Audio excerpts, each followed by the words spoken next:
Actually, I'll just go ahead and start, then I'll be handing it off to Brendan, then off to Jason. So Sounds good. This is, I'm really excited about this. I've been excited about this ever since the opportunity emerged. The opportunity to connect with Jason, explore his vision of metamodern, and UTOK is something that I start on the calendar when we got this conference rolling. So for me, I'm not aware of cultural genres. I don't live in the humanities. I'm a psychological scientist, et cetera.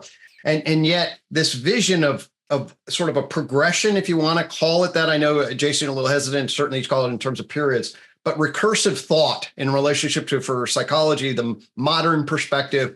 And then in my sort of era from the mid 1980s up until the mid 2000s, until I'm really then starting to blossom into a different perspective, is the postmodern structure of critique on some of the empiricism, especially in the practice field. And yet my UTOK vision was always like, hey, there are obviously we need to include and transcend both of those. In 2011, I call my perspective a postmodern grand meta narrative. But have no idea that there's actually both in art and in culture. I get sucked into this corner of the internet, and then all of a sudden I discover the term metamodern, Daniel Gortz and Lene Rachel Anderson, and then I get shuttled into metamodern spirituality with Brendan. And the shared sensibility from different pathways is just striking, different grounded in sort of different cultural sensibilities, different languages, and yet an enormous amount of almost synchronicity. I remember learning the term sincere irony and realizing actually that's a great way to describe the way I represented the garden, this sort of weird ass PowerPoint that's supposed to go ironic and sincere at the same time. So anyway, it's a lovely opportunity, connected with Brendan, and then he mentioned to me your work. I read it, and of course that's what we'll be talking about. Welcome, folks. UTOK and metamodern threads be brought together. Let me hand it over to Brendan. I'm really glad you're here. I'm really excited about what we might talk about today. Yeah, awesome. Thanks, Greg. Also, likewise, very excited. Been really keen for this conversation to happen. And given how much there is to get into, I hope it's just sort of the beginning with more conversations to come. I'll be kind of facilitating this and participating as well. And which is, nominally is about the intersection and the overlap in the relationship between metamodernism and the unified theory of knowledge. My work, to situate this a little bit, is I've been involved in the metamodern discourse in some form or another for over a decade, and a lot of my more recent work has tried to offer a kind of attempt to synthesize a lot of the different strands that are out there into something of a kind of coherent gestalt. Greg just mentioned this sort of really interesting sense of shared sensibility and overlap across these different these different strands of the discourse. And that to me is really compelling and interesting, and obviously not accidental to the degree that there's a lot of shared content and focus and orientation that sort of grounds this. And so for those who aren't as familiar, though I assume many folks popping in here will at least have some familiarity. Metamodernism is essentially it's an emerging discourse that's moving through and beyond the postmodern paradigm, metabolizing like the genuine insights of postmodernism's various critiques and problemizations. It also recognizes that its sort of paradigmatic strategies are also at this point reaping diminishing returns. And so it kind of endeavors to chart a new path forward for generative sense making and scholarship. And key to that has been one of our participants in this conversation today, Jason Ānanda Josephson Storm, a historian, philosopher, professor of religion at Williams College. His book came out, I believe, 2021, Metamodernism, The Future of Theory. Actually just won the American Academy of Religion's 2024 Award for Constructive Reflective Studies. So congratulations on that. Has been like a very key element in the metamodern conversation, and offers really a very thorough, rich sort of systematic philosophy in the sense presenting a metamodern paradigm that can respond to and kind of integrate those insights from postmodern thinking, but also move beyond its kind of played out strategies and whatnot. When I read that book, there was so much, again, that I saw connections with across other parts of this, at this point, rather diverse discourse, diverse, but also very similar in many ways. So there was a lot of resonances between, the Hansi Freinacht stuff, between Gregg's work and a lot of this. And so in my book, I tried to bring those connections together. And this conversation with, as well, Gregg Henriques, who at this point doesn't really need any more introduction for this conference. I would just say, though, Gregg's positioned his unified theory of knowledge framework within the metamodern paradigm explicitly and talks about that in his books and has a particular angle on that. And so, basically, the rest will kind of unfold pretty emergently and naturally, which is just to see how now that we've got these metamodern thinkers together to talk about some of their ideas, what kinds of things can we draw out of that and deepen this these relationships. So the kind of basic format for this is I think we'll shoot it over to Jason in just a second, and Jason can present on some of the material in that book and some of his ideas around this paradigm. And then we'll shoot it over to Gregg to offer some response and some connection points.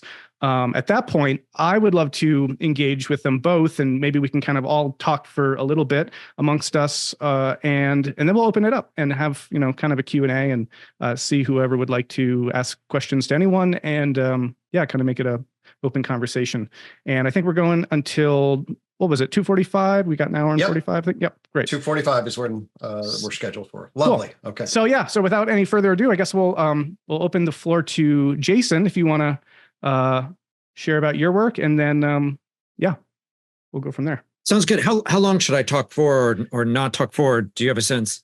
Like maybe 25, 30 minutes or so. Okay. Yeah. I don't even, I'll aim for the shorter end of that, and we'll just see, because I know I can get monologuing. So first I want to say just, the sheer delight and pleasure at being invited to this. Gregg's work, Gregg, if I may, your work has been at the periphery of my radar for a long time. People mentioned you, but I had not, I had a chance to really encounter your work firsthand.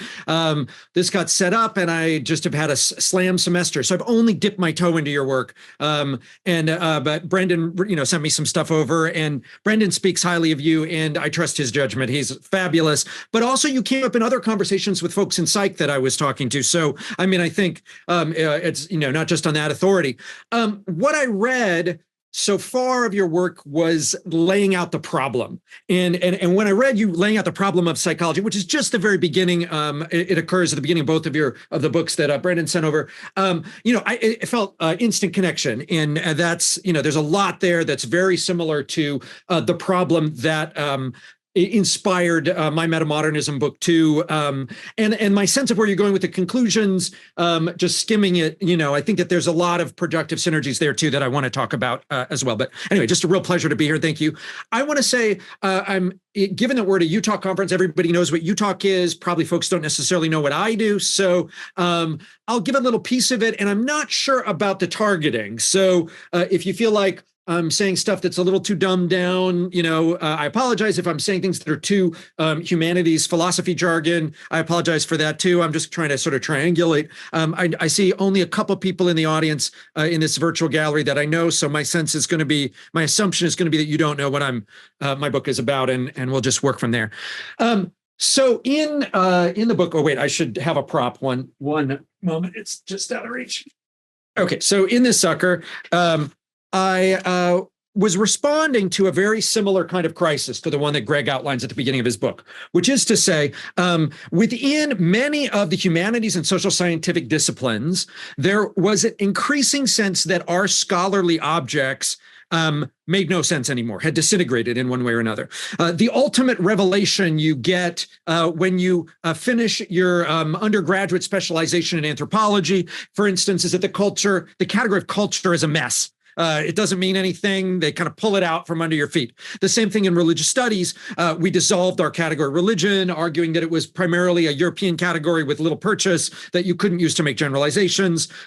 similar kinds of argument, and I know I talk too fast when I get excited, so I'll try and remind myself to calm it down too. Similar conversations were happening across a range of disciplines. The category of art, for instance, in philosophy of art, the category of law and legal studies. I mean, you could just keep going. Many of the, it won't surprise you, humanities and social sciences had been having similar kinds of internal crises. So that was like the problem in psychology. That was the kind of problem. Once I realized that it wasn't just the early disciplines that I had some familiarity with, but a lot of them, that I started to think about how we might make generalizations. And the piece of it that I would add, that kind of anticipate, when I talk about this stuff for an audience of folks outside the humanities and social sciences, there's often, and I'll criticize a bunch of this as postmodern, but what I want to say when I talk to folks outside the humanities and social sciences is that they often use the word postmodern purely polemically, as though there was nothing good about it, and as though its primary arguments were total junk. And actually, what I want to suggest, as Brendan said at the beginning, is that there were some real insights in postmodernism. It's just that they delivered diminishing returns. So to put it in a different way, to take a grand step back, Aristotle already had defined the central problem of the academy in certain respects as what we could call conceptual analysis. What you were supposed to do was, in a way, analyze the concepts or the aspects of the world that correspond to those concepts and figure out definitions in virtue of which they had the properties that they were supposed to have. So often this translated itself through a vast medieval enterprise of formulating what we could call necessary and sufficient condition definitions for something, and then trying to figure out, in the virtue of essence X, what are the properties that thing Y has? And the idea was that this kind of project applied equally to the political realm, to the social realm, to the human realm, and to the world that we could call nature, which, again, that concept of nature as something distinct from the human emerges late in this period, and there are debates around it. But it turned out that by the beginning of the 20th century, this project had broken down. It took the postmodernists to tie this together, but it turned out that basically you can't define anything. The whole search, especially not anything that humans have had anything to do with, and it actually will turn out to be most kinds of biological systems on upward in terms of complexity. We were looking for things that we could come to call natural kinds. And natural kinds often described by a metaphor that goes back to Plato, but we could also, if we want to be pluralists, note a similar metaphor occurs in Chuang-Tzu. But anyway, that this is the joints of nature, right? And natural kinds are these natural clusters of things that have properties in virtue of which, that they're defined in particular ways, and that are clearly demarcated and delineated from other kinds. Anyway, that project kind of fell apart. And such that, we can't even define a chair in terms of necessary and sufficient conditions. I mean, it doesn't turn out to work. And people started to realize that. A key figure in that trajectory was the later Wittgenstein, but there are other figures that made similar insights earlier in the interwar years. And then there were folks who extended those insights and formulated them into a kind of robust program in the 70s and 80s. But we kind of realized that definitional process didn't work. And this is one of the things that fueled what we could call the postmodernism and the resulting legitimation crisis in the humanities and social sciences. This wasn't the only thing postmodernism had to offer. In particular, it was also part of a broader linguistic turn, an emphasis on language. And what had happened was that already, again, at the beginning of the 20th century, philosophers started to realize that a lot of our problems are problems of language, and the language in which you formulated them made a huge difference in terms of what we thought the problems were and what we thought their solutions were. Again,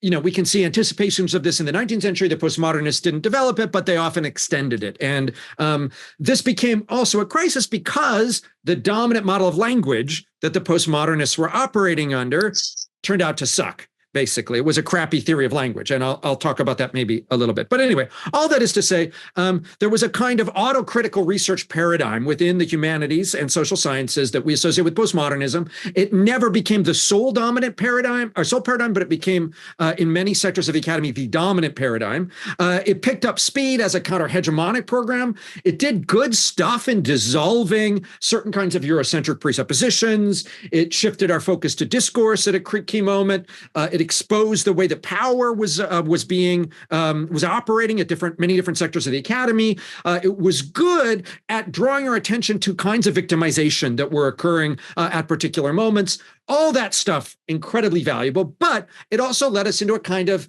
deadlock or gridlock where we felt that the only thing we could do was deconstruct. I'm using this word in a non-technical sense, but all we could do was kind of deconstruct. Hegel has a famous metaphor of a skepticism that's just waiting around to hurl things into the abyss. And that was the moment that we reached in many sectors of the academy. Basically, at the point I started my doctoral program in the early 2000s, we were already there. So, and that was already dominant. That was hegemonic. And so what can we do? So natural kinds theory kind of failed as a model for the humanities and social sciences. But the only thing that for a while that folks who were doing let's say postmodern informed research were capable of doing was pointing out how X, Y, or Z was not a natural kind. And the key vocabulary for that was often a very muddled notion of social construction. Now, there's an interesting paradox around this, which is to say, many of the things that, there wasn't a lot of theorizing about what social construction meant, except that it seemed to move things from the realm of the quote unquote natural into the realm of the unreal was often the way that it functioned. And those two categories are not equivalent. If you start to think hard about it, I surveyed a bunch of this literature, taught a whole course on social construction, and, was thinking a lot about this. What does it mean to be socially constructed? It could mean a lot of different things to be socially constructed. And we might think that at basis, almost no matter, most ways of defining social construction, for instance, artifacts would fit in the realm of social construction. They're socially caused. They come into existence based on the agency of collective actors. Many of whom happen to be humans, although there are non-human artifacts as well. But artifacts, it's hard to make the case that they're also unreal. Try convincing a Subaru that it is merely socially constructed while it is trying to run you over. So we needed a more sophisticated conversation about social construction, and I provide some theorizing about that I'll get to in a minute. But the other thing that motivated me, and I think this is maybe a parallel with Gregg here, is that coming into the problem and then not trying to bury the problem of our categories collapsing made me try and think, well, what does our category collapse tell us? What is it telling us that we cannot define art? What is it telling us that a set of very similar things are said about categories like religion, like science, like faith? Any word that you might throw out, we can say articulate similar kinds of critiques. And so what I ended up arguing was that part of the problem was the kind of reification or thingification of the things that we're talking about in the humanities and social sciences, in the human sciences. So we tended to want to talk about them in the same way that we would talk about natural kinds or objects. And we wanted to ask of them object-like predicates. So, is X or Y religion, as if that was a discrete thing with finite boundaries? Or we wanted to make generalizations about them that presumed that things could only binarily fit into them, so that something was either religion or it was politics. And then, people would ask me, is contemporary evangelical Christianity religion, or is it politics? And then obviously that is a false dichotomy, or what have you. Or often the evidence that these categories should be disintegrated was their verity, their high degree of instability, or lack of homogeneity. So, for instance, what art is a hugely varied thing, depending on how that term is being used. It covers a vast array of everything from signed urinals to people dancing ballet, or a whole range of different kinds of things. And second, the tendency of these kinds of categories to change their meaning over time. So once you define art, trust some artist to come in and fuck it all up and push that boundary and transform it into something else. So what's the solution to all this? Well, so I argued in the book that part of the problem is that we've been operating under what we could think of as a kind of substance ontology, or at least a very static ontology of the social world, whereas what we needed to adopt was a process social ontology. In other words, it seems kind of commonsensical, but we needed to recognize that when we're talking about social creatures, and note that I don't merely include humans in that, but we can discuss what other creatures it extends to in a minute, that but, one of the cool things about humans is that we have the capacity of producing things that have different properties than we possess as individuals. Again, artifact kinds are the clearest example of this, but I'll argue that there are plenty of other social kinds. All social kinds have this to them. But, we can make, I can't fly, but I can build an airplane that can fly, right? Or humans can build an airplane that can fly. And what are these? How are we best to think about these social kinds? Well, once you think about them in terms of temporality, it starts to be clear that they're best thought of as processes. What we learn to do is not merely to produce a single static object, but a set of property. We have a set of techniques to manufacture and produce certain kinds of things like airplanes, or more specifically, we have a tendency also to produce kinds of unfolding things like the category of religion, like democracy. So, when we produce a category, a social kind like democracy changes its meaning over time. It's best understood as a process that gives certain kinds of affordances, certain kinds of capacities for collective action that we didn't possess previously. Those kind of affordances are heterogeneous. Democracy isn't the same in every place, et cetera, et cetera, et cetera. So part of that is that I articulated something that I would call process social kinds. I then end up defining those, and I had I should pull up my defining sentence here, because otherwise I will mangle the prose that it took me quite a while to make sure I was getting exactly right. But basically, I wanted to talk about process social kinds, and I wanted to describe them and begin to theorize them. We can get purchase on them if we understand them in a particular way, which is to say, wait, sorry, I should have brought this up before.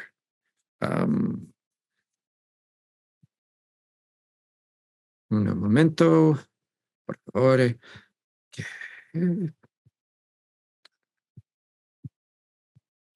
So, as socially, no. I'll circle back to it while this file opens. So what I wanted to suggest is that if we grant the critique, basically, instead of resisting the postmodern critique, it actually tells us something fundamental about the categories that we're using in the humanities and social sciences. Okay, here's how I define them. Social kinds are socially constructed dynamic clusters of powers or properties which are demarcated by the causal processes that anchor the relevant clusters.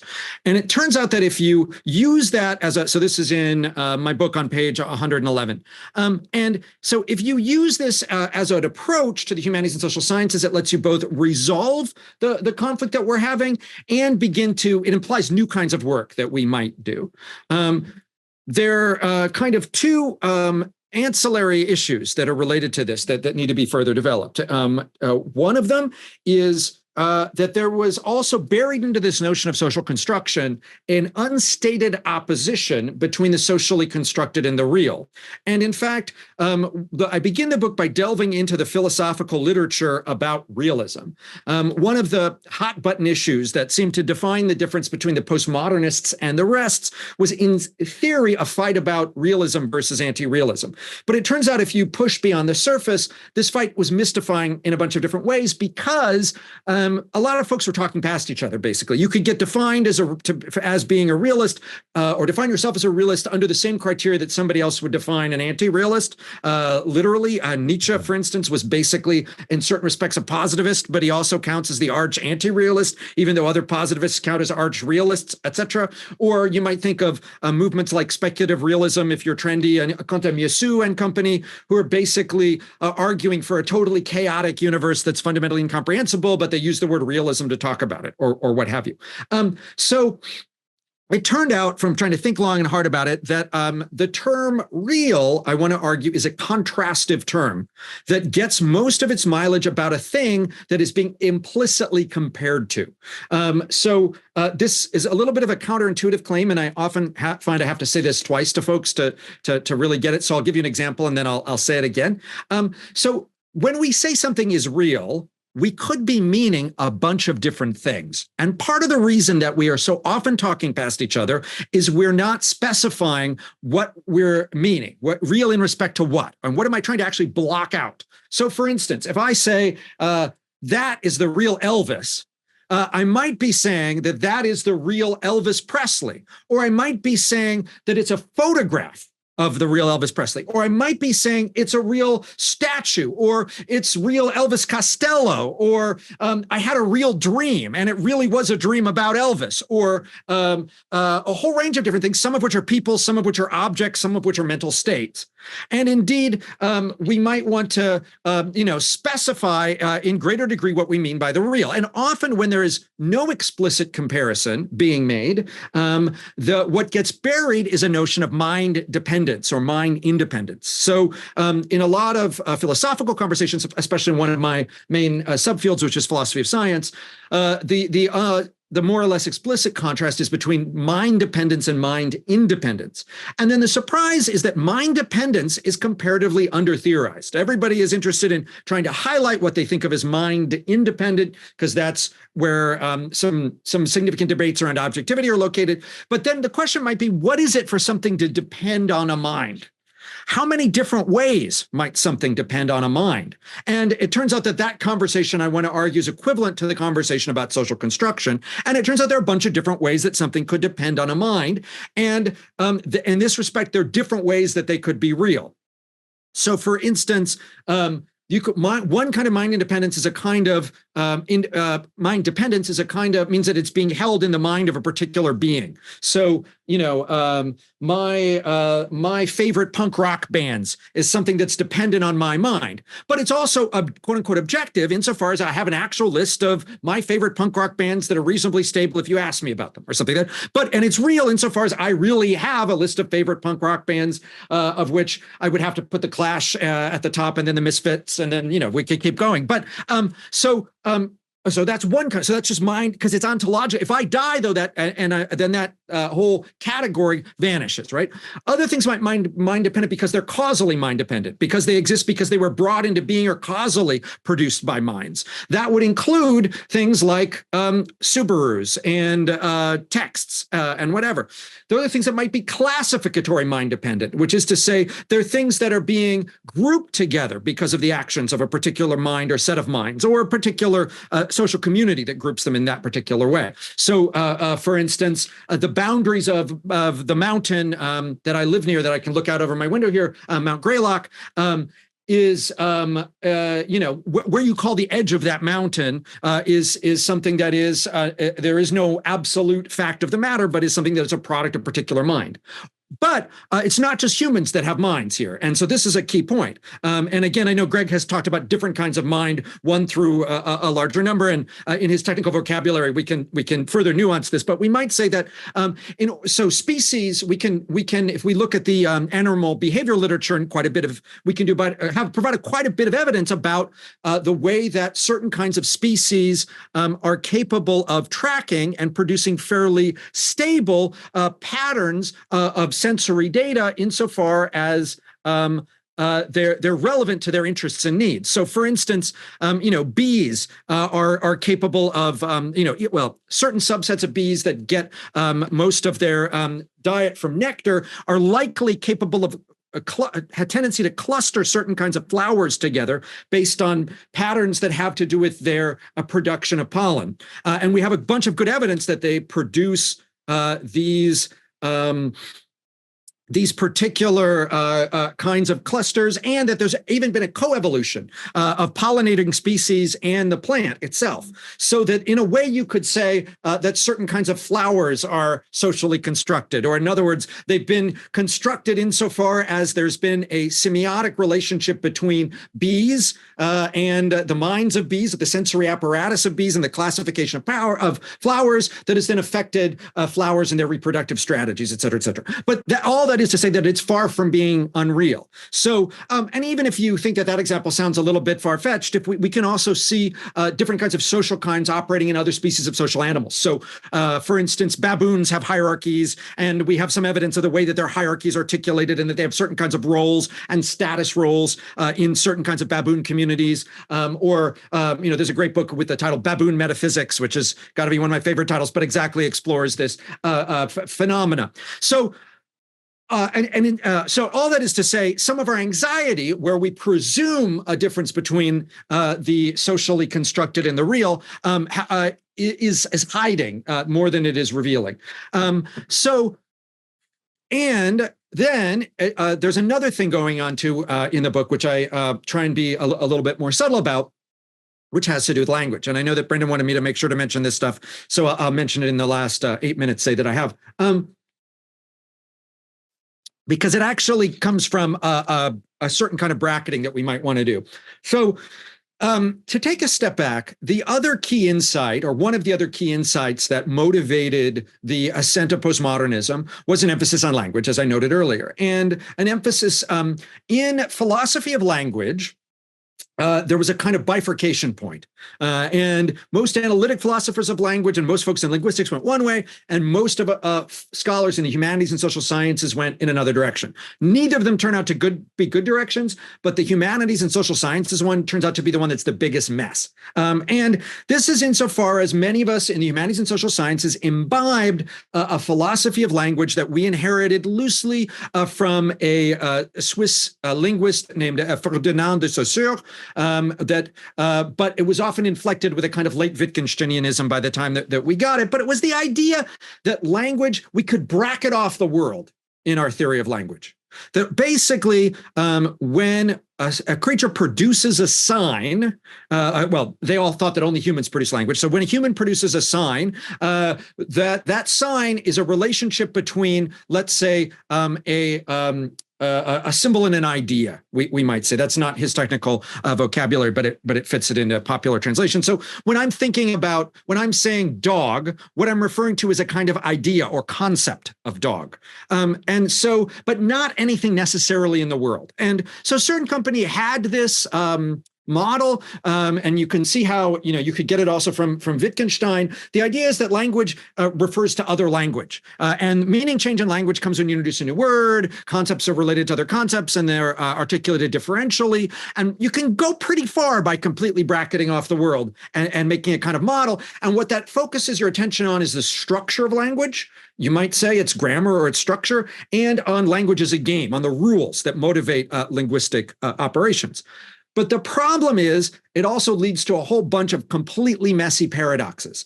So if there's no ability for language to refer to the world, then it means that translation is impossible. Ironically, there are a lot of works about translation being impossible that were themselves been translated into tons of languages. Almost all of Derrida's famous critique of translation, he was translating himself from English, and you can read it in translation in English or whatever. In fact, there's a certain irony about the way that whole set of arguments go, but I'll bracket that. But anyway, in order to show that translation is impossible, you usually have to provide a translation of the thing and argue for what's missing. And so in that respect, you have to provide a translation to show that translation is impossible. Anyway. But it also led to other paradoxes, like the notion of différance. Derrida argued that meaning is always deferred. There's a question about if a meaning is always relational, then you can never reach a point where you can ground that meaning. It is always and also you get this idea that humans are exiled away from the world. And you see this particularly in Heidegger, but in a whole bunch of neo-Heideggerians. The idea is that humans are trapped, filtering the world through language, and that we can never reach that world. We have been alienated from being. Heidegger didn't think all languages worked that way. Dude was, anyway, he was a screwed up dude, but I'm not defending Heidegger at all. But, and I actually think this whole view is wrong. So, so this view turns out to be a mess. I could keep going at all the different paradoxes it produces, but it focuses our attention also on discourse. It also makes us think that the only kind of political agency we can do is change the words that we're using without thinking very much about the fact that you have synonyms that then get substituted in or whatever. I'm not arguing against changing language, but I'm going to argue that we've then tried to solve a whole bunch of problems at the level of language instead of solving the problems that go below the language, which is it leads to, it's both bad politically, bad as a theory of language, and also doesn't explain to you how language evolves. You also have to have this giant jump, like a cosmic leap, to get to that level of language, and it doesn't make any sense. So in contrast, folks in an analytics school tended to describe language in terms of reference. And And think of folks like Hilary Putnam, but we might think of also the work of Saul Kripke and others. But this is the idea of language is primarily doing reference. But the problem becomes, what is language referring to? So this is language that just does pointing or what have you. And the problem with that is, first problem with that, and this is the one you can point out to undergraduates. So according to this view, different words are just talking about the same thing if they're pointing at the same thing in the world. But the easiest way to point out the paradoxes of this are to talk about, and I didn't invent this problem, but the Clark Kent Superman problem. According to this view of language, of meaning as reference, if I'm talking about Clark Kent and you're talking about Superman, they're really the same dude. But then if I tell you Clark Kent is Superman, I should not be providing any unique thing. I should be saying A equals A. And I'm clearly not, because if I tell you Clark Kent is Superman, or at least in half a dozen Superman movies, when that happens, people's jaws drop. Okay, so there's something else going on in language that's not just reference.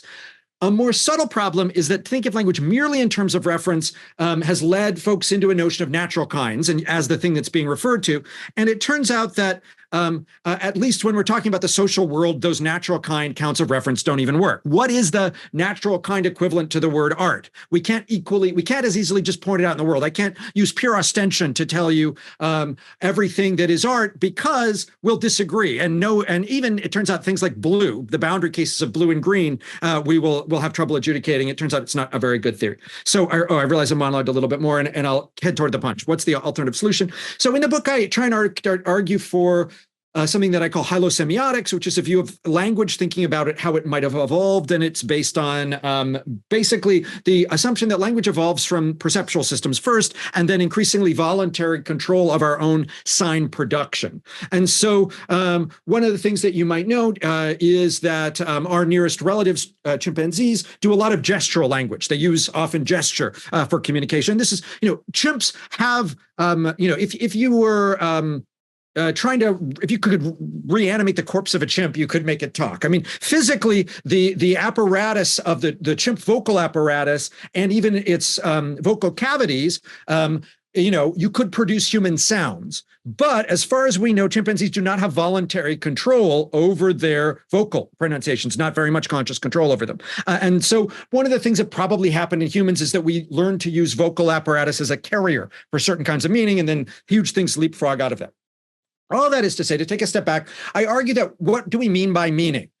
In the first instance, I think that there's an equivalence between the meaning of a particular linguistic sign, like, what we mean when I'm saying tomato, and when we say something like, when the gray clouds out there mean rain.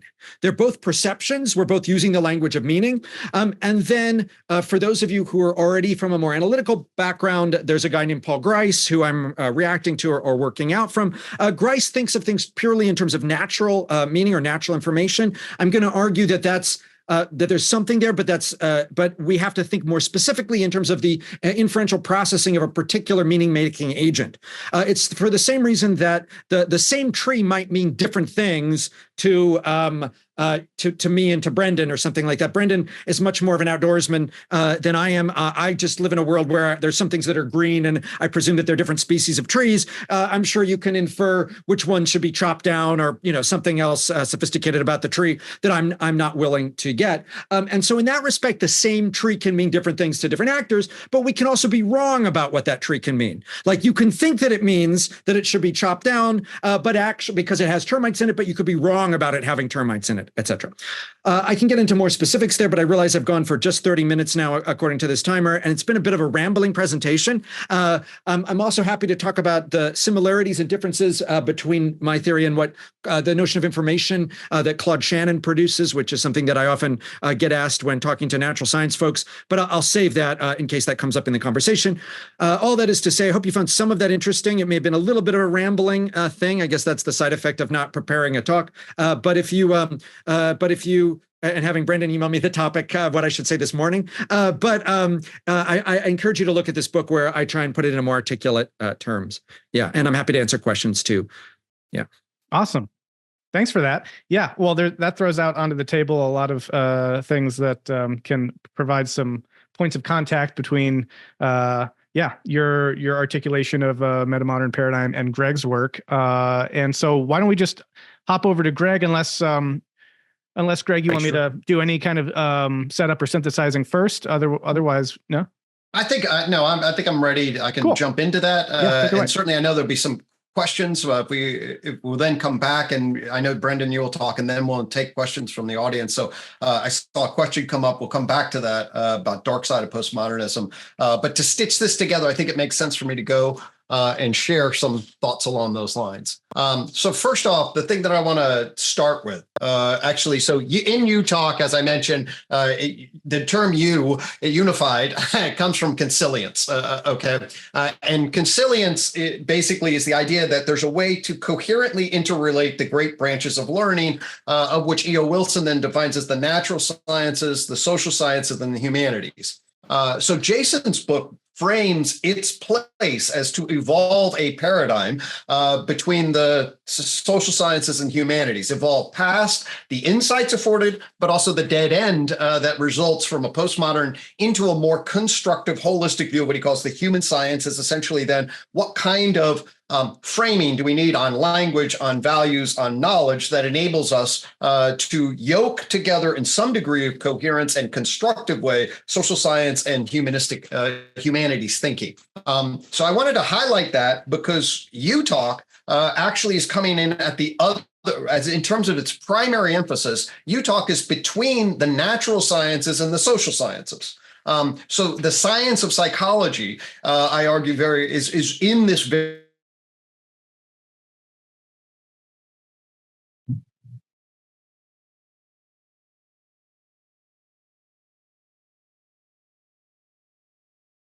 Did he just drop out? Did we lose Gregg? I think so. Again. We'll give him a minute or a second. Maybe there's a problem with his connection. We'll let him know when he comes back that we have practices. Sorry, Gregg. You just dropped out for just a second, probably in the last 10 seconds, if you just wanted to pick up from what you were saying then. Okay. Yeah. Unfortunately, I normally have a very good connection, but something's playing around with my connection today. But anyway, I'll go back. Whereas Jason is placing the postmodern into metamodern paradigm as the bridge between the social sciences and humanities, UTOK comes in and the relationship is between really the space that I'm concerned with conceptually more than any other is between the natural sciences. By that, I define physics, chemistry, and biology. And then things really break down at some level where we mean psychology. And then psychology is then, for many, the behavior psychology is clearly at the level of animal behavior. Same with comparative psychologists, which is actually some of the first early branches. I will argue that minded behavior patterns are really at the level of animal. If you get a brain in a complex active body, you have minded behavior patterns. That's Cambrian explosion 500 million years ago. And it is that process that we need to understand as a complex adaptive process of mindedness. And that evolves and ultimately evolves then, if we trail our own history of complexification, to primates just before language. And then there's a language jump. And UTOK's actually first idea, and this is what's so cool about so to give a little background where I'm coming from as a psychologist who's going to be a clinician, I get exposed to the behavioral science methodology and kind of a modernist tradition in the late 1980s. I'm going to do science. I'm going to extract particular natural kinds and justified empirical claims. But then I have my first intellectual awakening is of feminism. I get pulled into the social sciences and really get educated about the social construction of reality in relationship to power and truth, and a deconstructive of the white male normative heteronormativity that then confers legitimizing elements that really have a lot to do with power and potentially motivated reasoning, as opposed to what this claimed to be abstract truth claims. And that wakes me up to the social construction of knowledge, at least in relationship to the feminist argument. And that opens me up to all sorts of different kinds of critiques and an appreciation for the postmodern turn. And I find myself, definitely my disposition is, yes, there are definitely truth claims. They need to be contextualized in the way things emerge, but that doesn't then dissipate them. It's not like we should have a dichotomy between real things and socially constructed things. That's a false dichotomy. And so it's cool to hear you say that. And indeed, my first insight, I then get into the field of psychotherapy and realize actually this problem of deconstruction and value, sort of relative knowledge, is actually really problematic problematic for a psychotherapist. As valuable as it is, and indeed there is a postmodern turn in the world of psychotherapy very profoundly, what do you ground yourself in? Where do I stand and say, okay, this person does have schizophrenia, and that's actually a problem. Schizophrenia is a problem. It's not conducive to flourishing. It's not conducive to good. How do I know that that's okay? And on what grounds do I justify both my claims, factual claims, and my axiological claims and some coherent vantage point to be conferred the legitimacy of a doctor? I felt like I needed some coherence. So I had my own legitimization crisis. And I felt like I was drawn then to go back to the natural sciences, not so much on the empirical fact finding, which are actually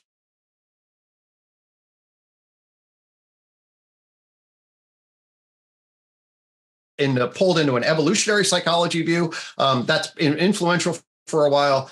And then I have an insight that actually about the evolution of language in the natural world. And the argument there in the evolution of language in the natural world is that I can track the ways in which symbolic tagging is emerging in a coordinated pre-verbal intersubjective sense. And actually, there's a lot of cool research by a guy named Michael Tomasello that says as primates, we're very good at syncing up our attention and intention, better than our chimpanzee cousins. And that probably was conducive to hunting. It was probably conducive to some collective intelligence. I argue what happened then was this: symbolic tagging in a coordinated charades kind of mimetic fashion set the stage for excellent coordination. And then there was an evolution, and we don't know exactly when, but UTOK says some cool things about it, I believe, that there was a shift from symbolic tagging to a symbolic syntactical processing structure. In other words, symbols were structured, and it's a loose, not a strong, it's a weak version of what Chomsky identifies as a language acquisition device, which is basically a propositional structure. It sets the stage for propositional speech. When you get propositional speech, UTOK argues that there's a tipping point here. Speech. So if I say they're antelope, okay, that's okay. We can coordinate and we can test at an investment sort of way, at an embodied sort of way. But when I say there are the antelope, that's a propositional truth claim. Okay. And the argument is that as you make a propositional truth claim, it opens up, it's a positive statement, a meaning making statement that then opens up potential negative space that I argue can be easily accessed with questions as long as you have the cognitive capacity for counterfactual thinking. Who, what, when, why, where. Notice how simple those are that open up possibilities. The argument from unified theory is that actually propositional statements link people together, but it also set the stage for questions, which produce what I call the problem of justification. So the problem of justification is then once we have questions, statements and questions, we have to then try to create a legitimizing structure, a propositional network that legitimizes what it is that we're on the same page about in terms of facts and values. And we have to do that both in relationship to the accuracy and our values personally, like my particular values, and our collective values. I argue that there's actually three clear problems, maybe more, but three definitive ones. A problem of accuracy: does your propositional network correspond functionally to the world? A problem of personal value: why are we paying attention to this in terms of my values of investment? And then the problem of social influence, like, is this good for the group? And so propositions set the stage for questionings, and they are then pressed against these different dynamics. I call that the problem of justification. And what it says is that human language, propositional language, will evolve systems of justification in the natural world. People will construct them. And this gives us an angle to understand what we mean by social construction, at least at the level of propositional belief value networks. What we are doing is we're constructing systems of justification. At the level of human psychology, this actually brings in Freud and my feminist friends. Freud, in terms of notion of the ego on the id, what is that of the animal as it navigates the social plane of existence, and what we build are systems of justification that are, of course, legitimizing. So all of these kinds of things tied together, a particular picture of the relationship between the natural world, indeed the natural world as we understood it scientifically, and the evolution of the socially constructed world through systems of proposition, which actually could then place science back in the system as a part of a system of justification that evolves out of various systems at a particular place.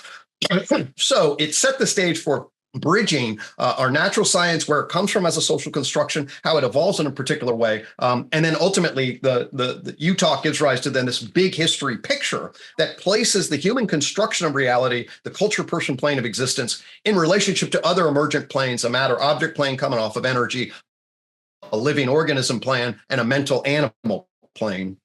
And that ultimately is UTOK, essentially natural science into the human history picture of consilience that then sets the stage for how do we describe this, and then how do we relate to it in a particular way. We're going to need to mute somebody there. Hold on one sec. Go to the chat. We'll be calling at not letting me mute. Ready. Okay. So then basically now what we have with UTOK, with the early version of UTOK, is a bridging point between the natural world and the socially constructed world, coherent, holistic position. And so that I wanted to share that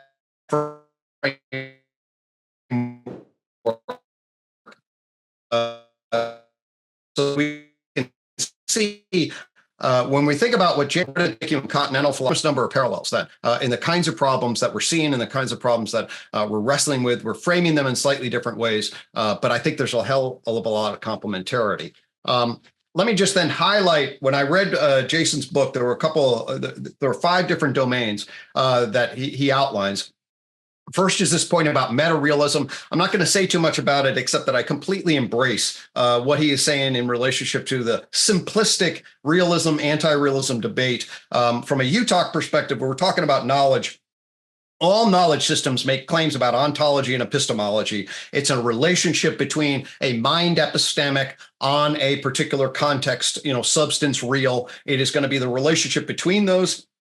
Every system that has any degree of coherence that's making claims is going to be that. We're going to need to get into the specifics of what are made claims, and there are not going to be any dichotomies like anti-realism, realism in any broad sense. So I've deeply appreciated that set of claims. His focus on a process ontology relates enormously to what happened to me ultimately as I developed UTOK. I come to frame the world in terms of an unfolding wave of behavior.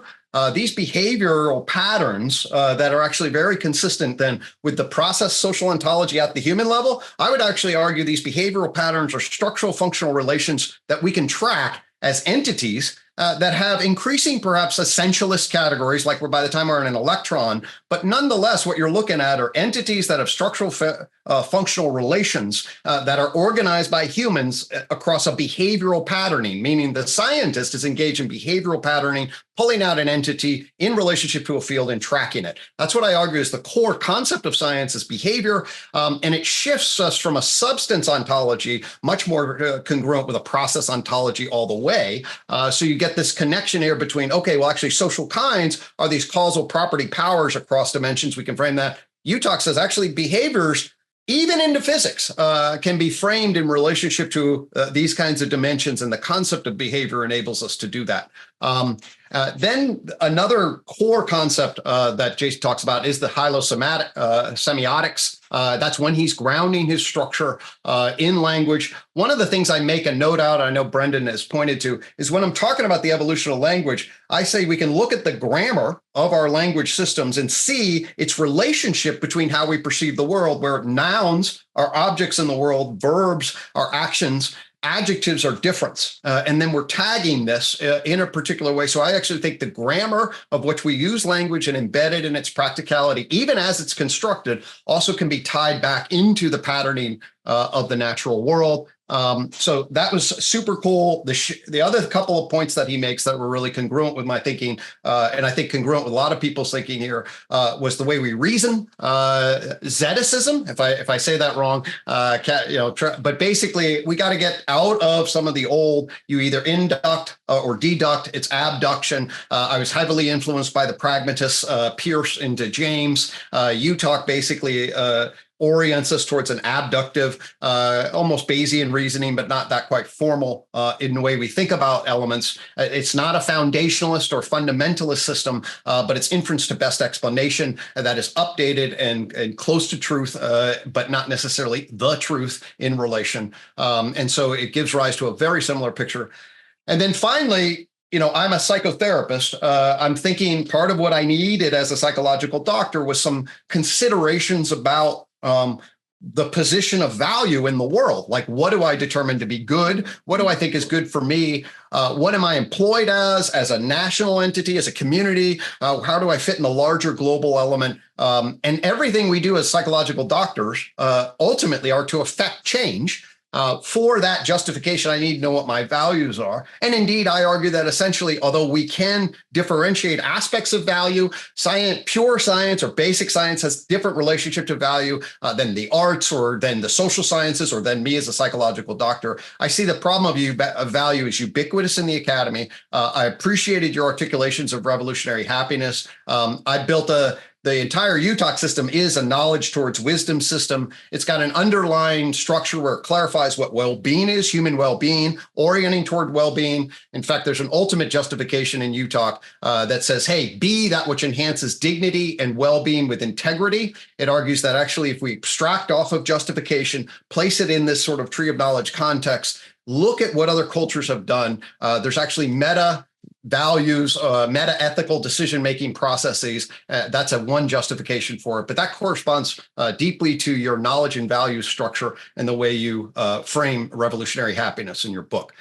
So those are the things that I was seeing between us. Those are some of the complementarity that I saw. And I thought the idea that you're patchworking a cool bridge between the social sciences and the humanities, give us a paradigm for the human sciences. Really, UTOK's core is between the natural and social sciences. You stitch that together, maybe consilience is possible after all. So nice. Awesome. Wow. Okay. So yeah, we're just about an hour into this. We've got around 45 minutes left. And I will, at this point, I guess I'll just offer some synthesizing thoughts, and then maybe we can have some question answer between us, and then we'll open it up. And I'm sure people have a lot of questions, so we'll get into some of that.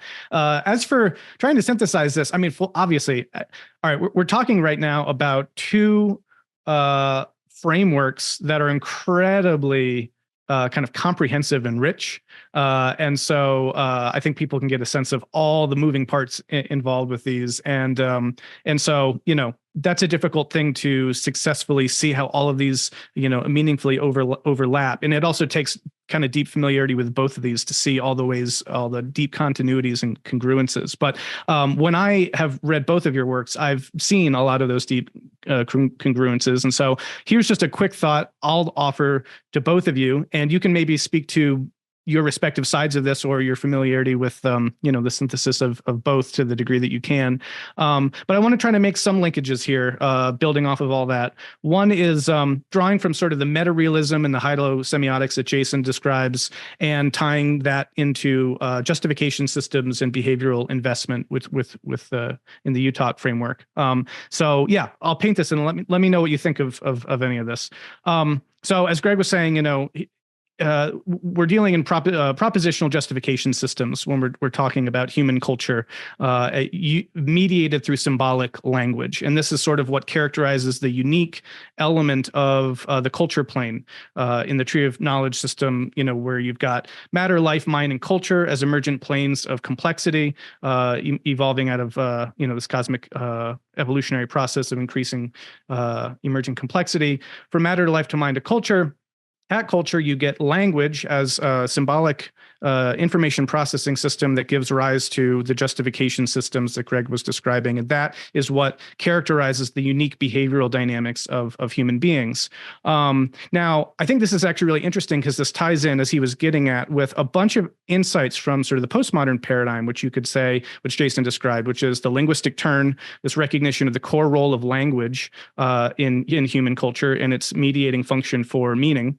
The kind of emphasis of discourse, and then the realization of social construction, of realizing that these justification systems are socially constructed. And then I want to tie that in, though, with that meta-realist insight that Jason has, which is that that has led a lot to conclude then at that point that, oh, well, then all of these justification systems must be relatively, equal, relatable, right? Who's to say if there's no way of sort of, assessing between justification systems, if they're all nested in particular social contexts and they're all social constructs, then you could say they're all maybe equally unreal and you fall into a lot of those problems. But by being able to say that there are social constructs that, from a meta-realist stance, you can say are real, to use the example of, of a modal sort of contrast term, and then we have to describe what we mean by they are real, right? We can't just say in a blanket sense they are real, but they're real in that they are referencing some aspect of something in reality, even though they are mind-dependent and socially constructed, which, again, this meta-realist, meta-modern then view allows you to appreciate that things can be both socially constructed and real in some meaningful way that is sort of mapping onto an ontic reality, let's say, which is a lot of what the UTOK system is doing in relating the epistemological framework with the ontic kind of base and how these things sort of map to each other.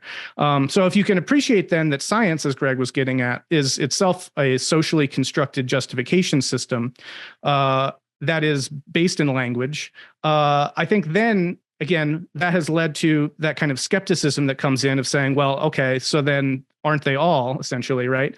But with the hylosemiotic turn that you can bring in, I want to kind of get your thoughts on this, Jason. It seems then that if you can get past the hangup of language not connecting back to the world, and if you're able to situate language once more in the world, that seems to be a common point of overlap with your work, Jason, and Gregg's work, in tying that similar, emphasizing the similar continuity that exists between animal forms of communication at what Gregg would call the minded animal plane, or the level of mind, with cultured persons using linguistic communication at the human culture plane.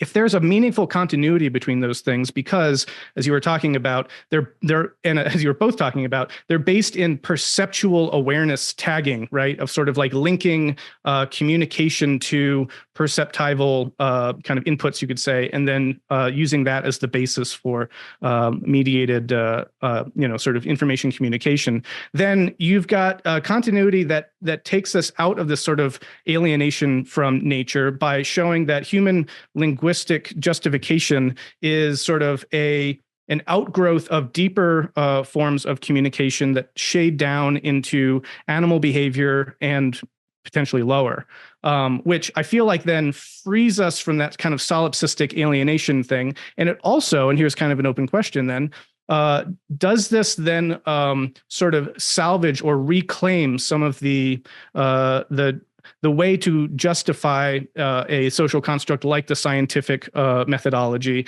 as being more than just any old social construct, to the degree that it is it's mapping to ontic reality in some way, right? That there is a way in which the words that we use can refer to the world and not just to other words, and that would seem to open up this idea that that justification systems like that can be real in doing that in a successful way, if that makes sense. And I can try to unpack that more. But all of this, if true, would seem to then gesture to a way of, sort of moving beyond the sort of radical relativism and skepticism as it sort of lacks that adjudication process to assess, justification systems one against the other. Is there, if it goes back into the world and we're justified in seeing that, then how does that inform assessing the reality of certain justification claims in our different kind of socially constructed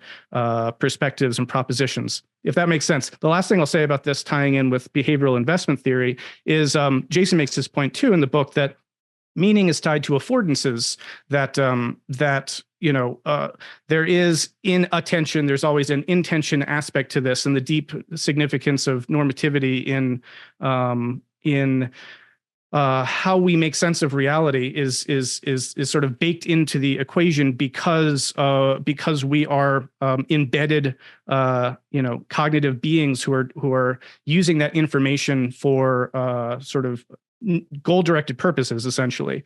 And then this comes up a little bit in the values chapter of Jason's book, where, for example, the breakdown between the is and ought becomes clear when you appreciate, if there's arsenic in this glass, then I ought to believe that, because that bears directly on my viability and flourishing. And so the degree to which animals and humans are both behavioral investment agents in the world that make sense of their interactions and form that sort of optimal grip with reality based on a relevance realization process that is rooted in goals that we are directed towards, then basically actions become tinged with normativity and sort of value assessments, because we have values as beings that are trying to achieve goals. And so all of these these sets of ideas for me then land as profoundly congruent if you're picking up on what I'm putting down here. So I'll pause there.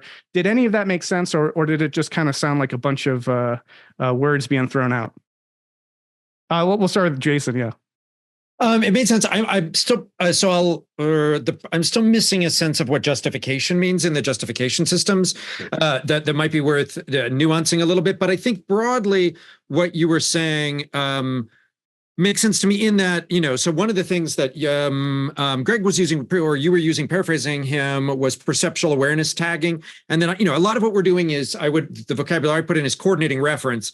I mean, that's one of the things that language does. If you allow that, one of the things we're capable of doing is crudely coordinating reference, then it doesn't, and that the things that we're coordinating reference to often exceed their reference. In other words, I can competently refer to a tree without knowing everything there is to know about a tree.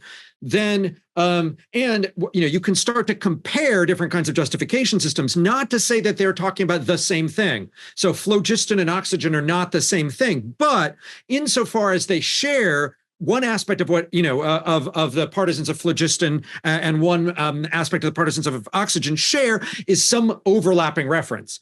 And you also have to recognize that, and I think this is where perceptual tagging, awareness tagging, and me coordinating reference pushes against the metaphor that thinks that language carves up the world.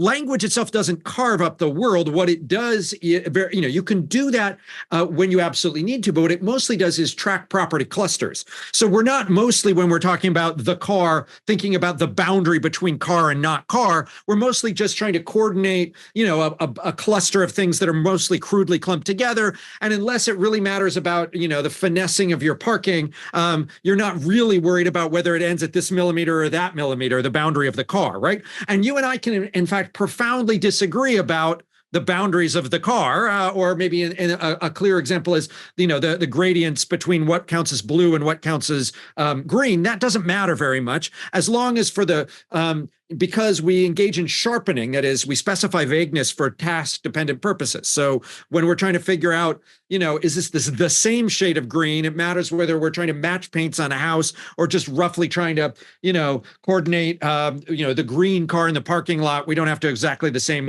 shade of green or whatever. Yeah. So, but the other thing there's one thing that I might slightly hint at, or one thing I would emphasize that I totally agree with, and one thing I might disagree with, I'm not sure, which is, in the first sense, what I also do want to emphasize is that, I didn't give the etymology here, but hylosemiotics is, matter or tree. The word could also mean forest, which I like. But anyway, semiotics, all of our signs loop through the world, right?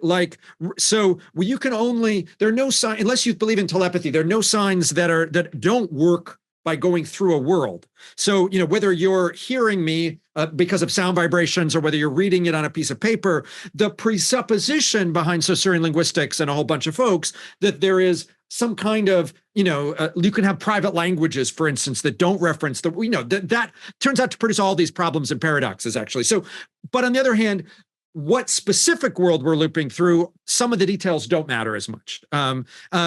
There's a second question about science and how much the natural sciences and the human sciences are similar and different, and whether there's actually a univocal scientific method, which I would push back against. But I would say there are different evidentiary strategies that are, that tend to cluster in the natural sciences, but some of those are also in the social sciences as well. But maybe that's just I'm splitting hairs, and it's probably not that important. I want to just add on to something that Gregg said earlier, and then I want to pass it to him. Is that one of the things that I feel like this is a fated meeting, is that you're reaching up from the natural sciences through psychology out to the human sciences. I'm reaching from the human sciences down. So a key piece for me from the beginning has been reading philosophy of biology. And it turns out that there are a bunch of problems that we're having. Like why do I focus on anchoring processes and what we could call homeostatic property cluster kinds? It's because I've been doing a lot of reading in philosophy of biology. And indeed, if you think of social construction as not something that merely humans do, but other social creatures do, you can get a big purchase on it. Or if you think of language, again, there are unique things about human language, which is its capacity for recursion, for a certain kind of self-reference. But, we can, I think this is what related to what you were talking about as justification systems, but I might not be right about that. But that I think is, we don't have evidence of other languages being able to do that, but there's a lot, but chimps can still lie. So, for instance, there's motivated communication that we have evidence for, in animal behavior. We have good evidence for chimps saying, basically, awk, awk, there's no food here, or falsely giving the call that indicates that there's a snake so that it can grab, bits of food. We have a lot of good animal behavior research on that too. But anyway, so I'm reaching down into biology, and you're reaching, up, So anyway, I like that a lot. But now I'll pass it to Gregg, who probably also had something to say to what you were riffing off of. Yeah, thank you. I was certainly nodding along. No, I was tracking you, Brendan. I think it was certainly everything you said. There was nothing there that I disagreed with. I thought that the structures and the parallels that you were offering were key. And yes, to go back to one of the things we should talk about is justification. I use that word weirdly. I'll say right off the bat, there's a particular way in which I use that word in a very broad and multifaceted way. It ties into lots of different things. To take it at face value will sound weird, and you should be skeptical about, well, how does this capture all of this stuff? So there's a lot of differentiation that needs to be done and clarity about what I mean by that term and its explicit and implicit implication across a lot of different things. So that'd be a point of conversation. One thing I'll say in terms of reaching up and reaching down regarding my discipline is I think that the evolution of disciplines in general around psychology have been flawed. You say you reach down into biology and you talk about animal behavior. I think that's actually just a mistake, not by you, but by disciplines. We should be saying, I'm going to reach down into psychology and talk about chimpanzee behavior. Like all animal behavior, when you go back to the history of animal behavior, it's comparative psychologists that are studying ants and bees in the 1870s. And it's those folks that are looking at mental behavioral processes. Comparative psychology means let's look at the mental behavioral processes across the animal kingdom. Every example you gave, at least within the animal kingdom, when we get to trees, no, there's botany and mycology for fungi. But actually at the patterning behavioral investment level, the behaviors get this, or at least emphasize this, although they're doing it for the humans. Comparative psychology earlier, what happens is it evolves, it loses its traction. Ethology is mostly a biological difference. And we think now about animal behavior being actually a biological endeavor. UTOK says that actually minded behavior patterns are what brains and complex active bodies do all the way down to flies and crabs. So actually it's basic psychology that we're talking about. And really that changes the grammar quite a bit, and it creates a differentiation to track the evolution of complexification that I think opens up a lot of domains of historical confusion and gives us this gradation that is really cool. The last thing I'll say is I totally agree what you said about method and science. And also, I do not equate the epistemology of social science with the natural sciences. I argue there's a fundamental shift on epistemology and the way in which science should be framed as a social science. That's a looser term than the natural science, and there's a reason for that. So I'll just note that, we would not want what I am saying is there's a continuity and a differentiation. You have to know where the continuity and differentiation points are to get coherence. Don't hear me saying I can now reduce everything to either the methods or ontology of the natural sciences by any stretch. That's not consilience at all. No, that's awesome. That's good.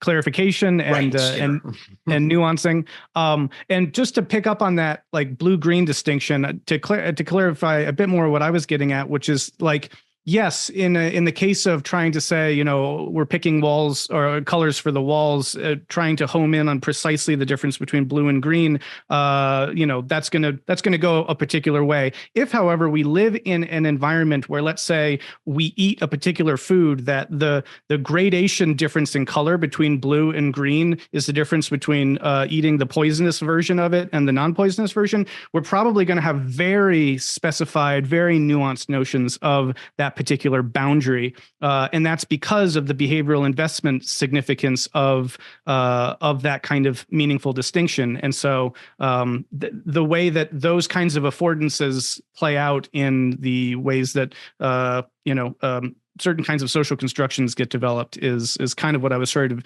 gesturing to. And the language that we use is also going to be meaningfully distinct because it's actually mapping in some significant way to that meaningful distinction in the world or in the matter of those things. That is not just it's an infinite deferral sort of a thing. Last point I'll make, and then I'll open this up for other people, or a last connection I want to make, I should say, is when I read both of your works, I see you also gesturing towards something that I see as a very exciting prospect, and I want to see if how this idea lands for you. So in the UTOK framework, again, there's matter, life, mind, and culture as emergent planes of complexity. The kinds of natural kinds, Jason, that you describe in your work as originally being sort of the template for, how we can think about phenomena, or should be, like that's sort of the ideal type. It seems to me that those natural kinds work fairly well further down the complexification stack, right? So when you get to chemistry, right, you can talk about gold maybe as a natural kind, being able to define it in sort of essentialist terms of so many protons or whatever. And actually at that point, you're really talking at the level of physics.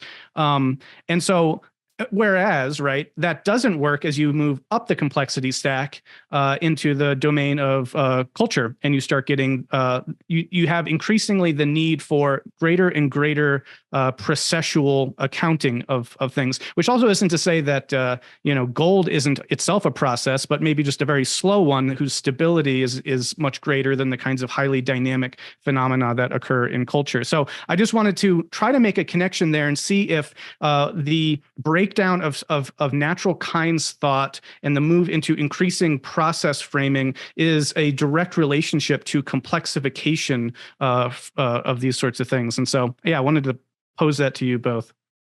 Yeah. So I would say that two things about this. So atomic numbers are the big thing that we have a good confidence for, atomic elements as natural kinds.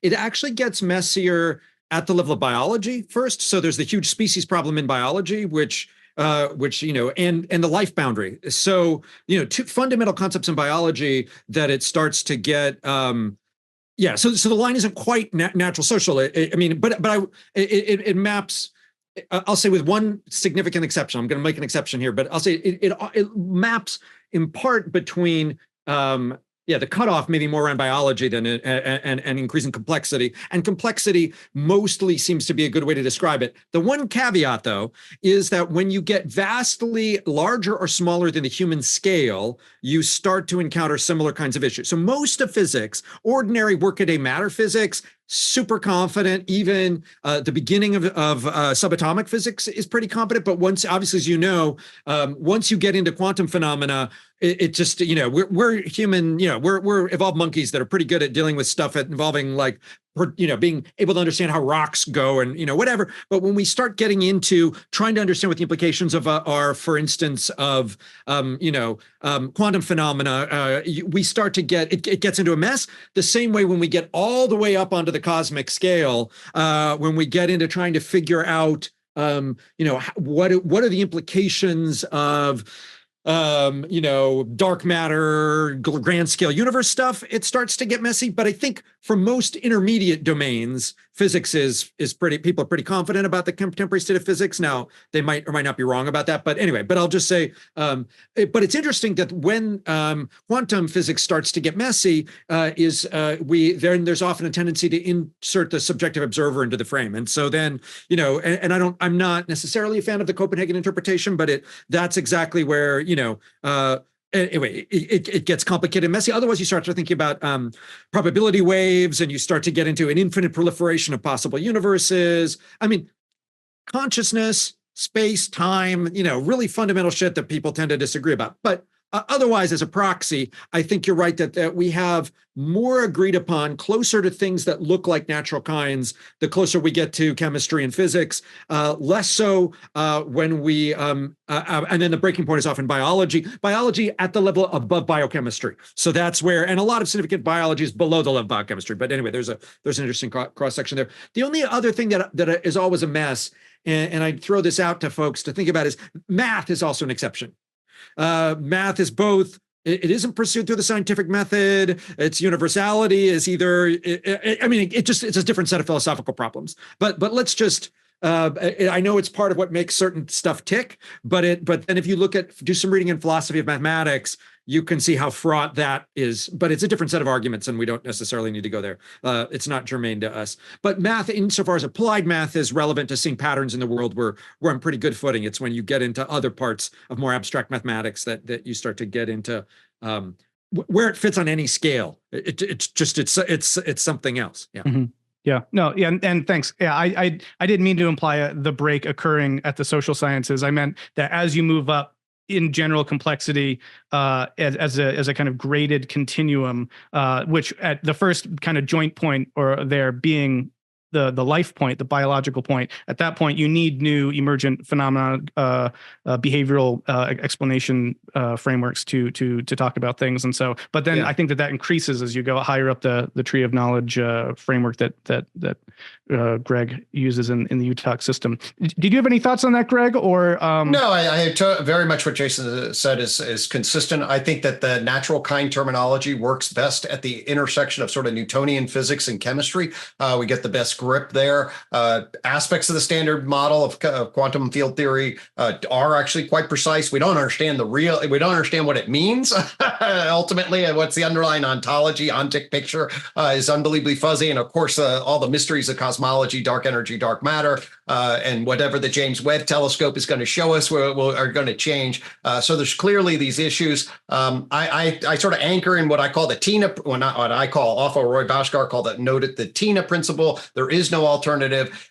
Things like certain kinds of claims, like most of the material observable universe is made of hydrogen and helium. I think we got good gripping on that. I think those are close to our ontology. Ontic relation is tight there, so that we've reduced almost every other alternative explanation, have good natural kind stuff. As you move up, both the fuzziness of nature and the difficulty of mapping it with degrees of certainty that are, and I don't think anything's certain, but increasingly effective knowledge that would be outside the TINA principle, and would be us gripping it in particular ways that are going to be much more along these pattern analysis. And I don't think we'd ever get to a place where that's fine as far as I'm concerned. So, yep. Yeah, and the last thing I'll say, and then I'll open it up for questions, is just that might seem like a rather just like pedantic question, or even if you find it interesting, but I think it actually directly relates to some of the schism and the legitimation crisis that we see playing out in the academy, because the natural sciences people don't feel the same need that they need to justify themselves, and the notion that, oh yeah, that all makes sense, that all pans out, but then when you get into the humanities, it's like, well, there's all these different interpretations, and who's to say? And I think that there might be an interesting way that the UTOK framework provides a lens into that issue, because as you move up that stack and up into the realms of knowledge about more complex phenomena, you're going to get more process frameworks being necessary. That's true. I'd also say it also depends on the level of richness specificity. I was reading an analysis of the metaphysics of an electron a little while ago around high level people who are studying this concept, and basically, yes, there's a grip at one level, and then you dive into the technical aspects of what an electron is across at philosophical side, and then all of a sudden you're like, Okay. Underneath that a consensus grip, then we got on the edges of that. So I think at a fractal, there's also this fractal dynamic. Well, it depends on how specific you really want to be, but the general pattern should hold, I think, in terms of what we're laying out here. Interesting. And then, All right. and then the other thing I'd add to that too is that also the part of the problem in the humanities and social sciences is that we have recursive or kinds such that what you say about society affects society, and so that. So that adds an extra either artificial coherence or artificial instability, depending on the particular thing. I love it. Yeah, that's totally true. Definitely. Well, I will, stop and control myself and not ask any more questions. I will invite other people to join the question asking. So go ahead and raise your hand. I know we have a couple things in the chat. And so if no one raises a hand, maybe I can just pull out from the chat. But if anyone has been sitting through this and just dying to make some profound, insightful synthetic comparison or ask a question that will utterly destroy the perspectives and frameworks of our two main participant panelists here, go ahead. I'm not seeing any hands. Okay. Oh, no, we got a hand. Go for it. Mitya. Mitya, nice to meet you. Thank you. This is wonderful. I mentioned in the question in the chat, I'm noticing a massive consilience, like insane levels of consilience, especially if you don't know about the topics, between the work of contextual behavioral science and kind of the multi-level, multidimensional evolutionary theory. And that's bringing in a whole new community, with a community of therapists, with a lot of research, with very novel research methods, very idiosyncratic, right? Personalized, not based on huge numbers of samples and simplifying principles to then recommend to everyone, but really kind of narrowing down on the personal level, kind of experience sampling, iterative, kind of organic, evolutionary interventions. So I'm wondering how would you kind of add this layer into the mix? So this is great. So actually, since you're curious about relational frame theory, ways to understand mental, conceptual, linguistic, and the general connection between Eva Jablonka, David Sloan Wilson, Stephen Hayes, Stephen Hoffman, and others. So I can field this question. So Steve. All right, on the applied side, UTOK has a thing called COM-MO. So just let's ground us a little bit. A guy by the name of Stephen Hayes developed a post-Skinnerian model of cognition and in therapy called ACT. It's called Acceptance and Commitment Therapy. I've been tracking that. It's third wave. I'm trained by Beck, so I'm in a second wave. Watched the evolution, appreciated all of that. I also noted some of the differentiation excessively that was, defined. But by the way, got embedded in what is a computational model versus a Skinnerian model. Relational frame theory can embed itself in what I use as behavioral investment theory. Steve Hayes I had a couple of commentaries about that. He wrote his perspective on my taxonomy via contextual perspective. I can share with you that. So there's been a lot of back and forth. I can track that. David Sloan Wilson and his model sort of levels, cooperation and other things in evolution is very TOK related. And Eva Jablonka, in my most recent book on the evolution of the sensitive soul and of consciousness, I draw heavily on her work to basically say, what's what we call mind one into mind two? How do we think about this, especially if you drop what's called an early model of sentience or mind two? That's the evolution of conscious experience. What's it like to be? She's got a beautiful book on the evolution of sensitive soul. I track those folks. I'm very excited about the shift in the process orientation that they take. Actually, UTOK's been embedded in process orientation for 15 years at the therapy level. COM-MO is that way. I'm glad they're coming around to it and all of that. I look forward to building bridge with those folks. It's a lot of parallels. I'm really glad you brought that up. I haven't done that, but I actually know David Sloan Wilson's cousin. Maybe I'll reach back out to him and see about making the connection. So, yep, I'm familiar with those folks. I embrace a lot of their work. I look forward to building bridges, and I totally see a lot of congruence. Cool. Any other questions? I got to meet David Sloan Wilson at the last Emerge gathering in Austin, which was cool. He's a nice guy. There was an early question about the dark side of postmodernism. I think it was by Kevin Kotwas, mostly perhaps. I think that came on the heels of your talk, Jason. So how would you respond to the dark side of postmodernism? That the powerful can define truth and impose reality on the population.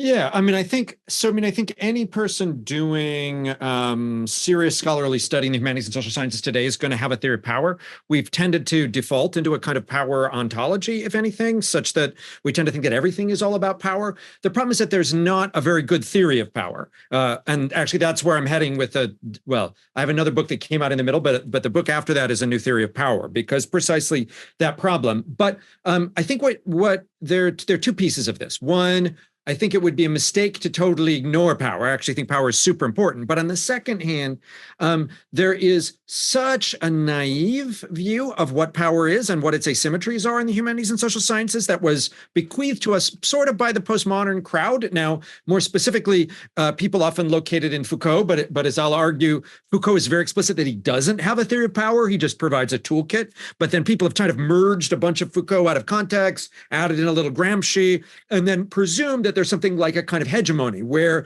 there are people in power who are producing reality, and exactly in that formulation that you articulated. There's no, it's not something about which we have empirical evidence or even, I think it is the case that power asymmetries determine, in concrete cases, things like textbooks. They determine things like funding for disciplines. I mean, you can trace them out in very specific ways, but you don't end up with the, let's say, a conspiracy theory version of postmodernism where there's a univocal group that have the power, and that power allows them to fully determine reality. That's never been the case. There's always been resistances. There's always been, power has always been, depending how you define it, heterogeneous, such that it operates differently in different kinds of communities. So the shit that gives me power as an academic, my degrees or whatever, don't make any difference when I'm talking to my mechanic, right? Like he doesn't care. Or and then how that all interplays with complex systems of race, of colonialism, of gender, all of that is key, but it doesn't give us a univocal story about a set of people who are in power and are controlling things. And even then, the presumption that power is itself dominating is alien to Foucault. So Foucault, there's a distinction in a lot of European languages. We see this in Latin between potestas and potentia, or puissance et pouvoir, if you're speaking French, or in German, Kraft versus Macht. There's power as might or domination, and power as the capacity to do things. And Foucault thinks that there are both kinds of power. There's the power as resistance. Power is the ability to produce new things. So, the ability to, get stuff done. His famous pouvoir savoir is power knowledge, is how it's often translated. It's actually more like your capacity to know how to get stuff done. And it doesn't have a merely dominating role even in his early theorizing, although it does in a couple of his works. So all that is to say, I think it's right to be suspicious about people in power, and it's right to focus our suspicion when truth claims coincide with the interests of people in power. We need to be hypercritical of that as scholars and theorists. Oh, it's coincidental that you think that the science shows that, I don't know, like white people are smarter than other people, then you've got to question that science. That shows that you should focus your attention critically in that arena. But I think it doesn't lead us to a conspiracy theory where all truth is determined by power. Yeah. Cool. Thank you. Bonita Roy had a comment or question to throw in about animals and language. If you want to, if you can come off mute, you can just. Bonnie. Hi, can you see me? I can see and hear you. Okay, so I want to rewind when Jason was talking about language, and Greg, you were talking about Tomasello, and you were making a very good point about we have to be careful about like the animal mind versus like the psychology of different animals. And one of the things, my thing's a comment, so thanks for calling on me. So what's interesting is this Harvard philosopher, Vicky Hearn, who was also an animal trainer. And way back when she was, she's dead now, but she was alive when the whole linguistic field was all upset because they taught these chimps how to sign American Sign Language, ASL. So she goes and she witnesses them at the breakfast table asking for things and saying things and this and that. But then she says, but then when they're done doing their thing, they have to go back in their cages. And when they go out in public, they have to be on leashes because they're not reliable. And she's a dog trainer. And then so she starts to make this separation. She says, if we look at language too much on signs and symbols, the semiotic triangle, you miss it entirely. And then she goes on to tell you what you can do with a dog. They're reliable, they're loyal, you can break trust and rebuild trust, blah, blah, blah, blah, blah. And so she's just saying, and this is where I disagree with Tomasello, because he says, he uses the chimp exclusively. And he says, well, one of the things that chimps can't do that people do, and this is his signature of what a human is share joint attention. And it's true, chimps can't do it. But dogs and people can.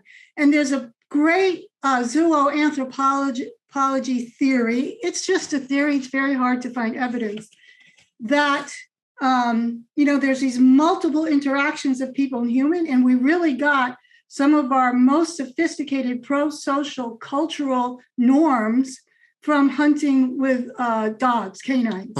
So it's really fascinating. Lovely. And, I'm just know all this minutia, but that's thanks excellent. For letting me. Would you can I ask a quick follow-up on that? Would they have has anybody looked at wolves? So I'd be really curious as to whether or not is the domestication of the dog, could we have been co-evolved together over the last 50,000 years or so to share some of that? Yes, it's wolves. I mean, what's interesting is if you look at hunter-gatherers today, even today, they'll go and kill monkeys, or they'll kill, their prey. And if there are juveniles left behind, they will bring them back to the tribe and raise them as pets. Huh. And they don't get a status as a person, but they are protected as a pet. And this is a theory of how wolves and humans, same with during the Indian wars, like Indians would kill the families and bring the children home, and they would be subpar, but citizens and protected.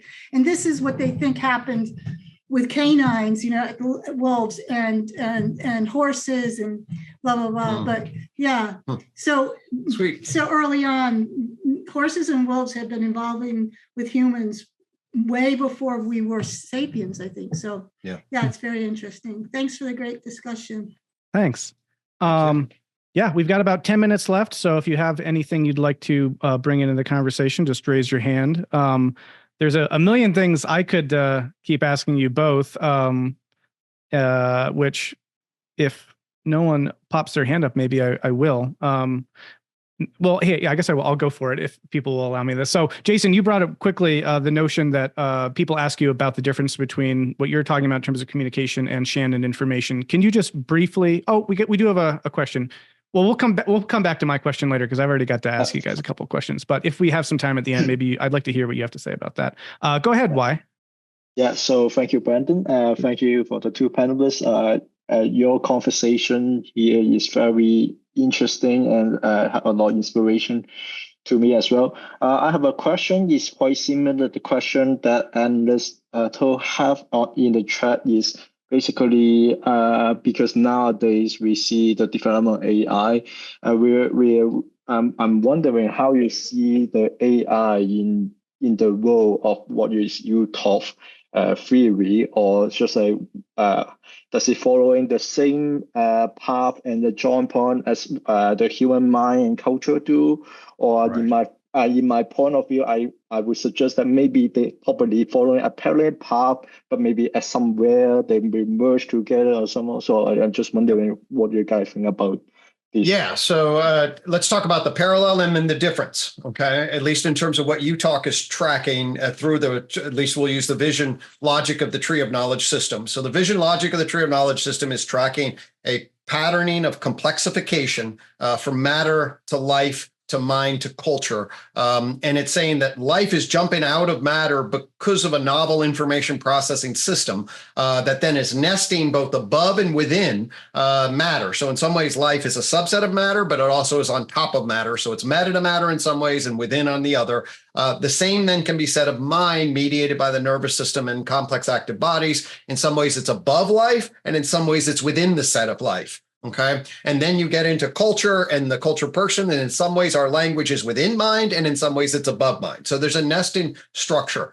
The parallel then is now we're building technologies. I like to say that as humans, sort of took off from the rest of the world, and I see us as both part of nature and culture and technology are discontinuous, or at least they're novel elements. Other animals certainly have tools, but they don't have complex evolving tools. They have communication and proto-languages, but they don't have justification systems. Our tools and justification systems broke us. Nesting in the tree of knowledge is this dynamic justificatory system because it's all part. Tools, although they're super important, this cup is not dynamically interacting with this conversation. Okay. But what is happening to the evolution of technology is that actually we're building more and more artificial intelligence into it, such that it now has a capacity for computational recursion.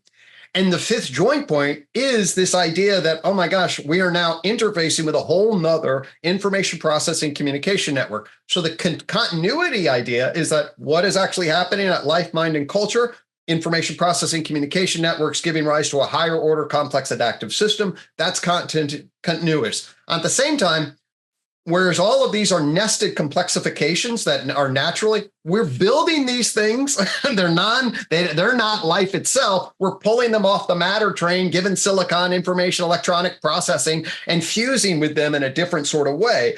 So in that regard, this novel complex system is quite different. And so it's the cyborg structure of us, at whatever level of interface. So we can use the knowledge of the tree of knowledge to say, hey, there's continuity. There's also the technological discontinuity. What is the hybrid going to be? That's a great question. I think that's part of the whole fifth joint point. So the path is similar. It's beyond my kin to really get into, hey, when are things going to go? What actually is AGI? Where are we? I have some notions of that, but there'd be a lot more people with greater expertise. But the UTOK system can point to it and give us clarity about continuity, discontinuity, and those and ground us and say, yeah, we are in a real transition time between worlds, as it were. I'll also note that Gregg and I did a podcast talking about AI and the evolution of consciousness, and at least why I don't think that the notion of conscious AI makes any sense, but that's a debatable topic. But yeah, it was an interesting conversation. Amen. Certainly, consciousness is mine too. Absolutely not. Yeah. Well. Thank you. Oh, thank you. Anyone else? Any other questions? Otherwise, I'll kick it back to Jason on that question of information theory. Yeah. So I think we got like 4 minutes. So I'll give you the very short version. So as some of you probably know, Claude Shannon was, really defining figure in the history of information theory and in communication theory in general. But one of the things that he did was identify complexity, basically entropy with information. So the amount of information goes up as the amount of complexity goes up, or the amount of entropy goes up. Those are functionally equivalent. And that's turned out to be incredibly useful for what will become computational science, right? Like if you want to know how many bits does it take to store a particular photograph or whatever, it's entropy. There's a correspondence between information in his model and basically bits, crudely. I mean, it turns out there's strategies to reduce it or whatever, but basic compressions basically. But that's the thing. Now, some folk building off of Shannon's incredible. So Norbert Wiener, the other key figure in cybernetics, was arguing the opposite way, where he had an opposite relation between information and entropy, but it turned out it didn't hook, and so he got negative entropy and whatever. But as useful as that is, as Shannon is for describing complexity, it turns out you make a mistake if you assume that that's how humans interpret meaning, or that any kind of sentient being interprets information. We're just using something totally different because, according to a Claude Shannon model, someone saying a random sentence like the word salad, I don't know, Major, green tea, New Nelson, Matthews would provide more information to you than mom is home. right? But mom is home provides vastly more, it means more to you. It's much more, it's more. So then it's just two different meanings of the word information, basically. Yeah. So now you could argue that a Shannonian notion of information as complexity it has something to do with the possible information that is available to a particular sensing organism about a particular thing. So, but right, you might say, I think Ernesto puts it exactly right, that there's a confusion between information and relevant information, and what meaning someone gets out of something is not the full information of that thing, but a particular embodied agent is going to be tracking to use this vocabulary, relevant information or relevant inferences. Yeah. So, I mean, gosh, if we had another hour, I would want to dive into this so much because, I think actually there are really fascinating ways that all that you just said, I'd love to hear you spend more time and I know you're probably going to be working more on hylosemiotics, and I'd love to hear more of that come out. But this plugs in directly with UTOK and with relevance realization. I'm writing a book right now called The Evolution of Meaning. Bobby Azarian's in the audience. He's written about this and turned me on to some really important stuff. Because one thing I'll just quickly say is that there's some complexity scientists at Santa Fe University or Santa Fe Institute, David Wolpert and Artemy Kolchinsky, who basically are able to use Shannon information theory, but describe meaning relative to that. So Shannon gives us sort of a syntactic or mutual information about, you can assess how much information is like linking an entity to its environment, but you can actually use that then to talk about what information is meaningful and relevant to that entity. And it has to go back to the same kinds of arguments that we were talking about with the arsenic in the glass and the affordances and the behavioral investment theory that value is caught up in all of the information that we're processing, and our attention is directed relative to the relevant information in our salience landscape, as John Vervaeke would say. And all that has profound implications for semiotics and for everything that we've been talking about, but not as much time to dig into all that. But more could be said. Well, I think we're pretty much at time. And I'll just jump in very quickly on that. So in a new synthesis, I delineate different definitions of information. At the ground core, there's a way to think about sort of physical information relates to Shannon, but it's slightly different. Then you get Shannon. Then I argue actually there's information processing, which is input, computation, output structures, and then ultimately semantic, epistemic meaning of information. I think that's where we're talking about the big difference. The connection between all of those, I learned quite a bit from Bobby Azarian. I'll make another plug to Romance of Reality. We are going to be transitioning over there. And so I'm glad you mentioned that. So this conversation is a wonderful one to have sometime in the future. Yeah. And speaking of conversations, this was a great conversation, and I hope there are more conversations to be had between both of you. Obviously, gosh, there's so much to just throw in here that in an hour and 45 minutes, even though that's a good chunk of time, I just feel like we're only able to kind of begin to make these sorts of connections. But I hope that what we were able to connect for people was meaningful and compelling. Maybe we can have an occasion, or maybe we can all do a podcast or something. But I'd love to see more of this dialogue deepen. But thank you both for this, and thanks for the opportunity, Gregg, and thanks for this UTOK conference. And Jason, thanks so much for your work. This is really wonderful. So thanks, everyone. Amen. Thanks, everyone. Thank you, Brendan, for making it happen. Jason, thanks. Great to see you. Great. Let's chat again. Let's. This is the beginning of the conversation. I hope. Beginning of the conversation. Lovely. Awesome. Okay, folks. Take care, everyone. Thanks so much. Take care. See you folks in 15 minutes. Peace. Bye. Bye-bye.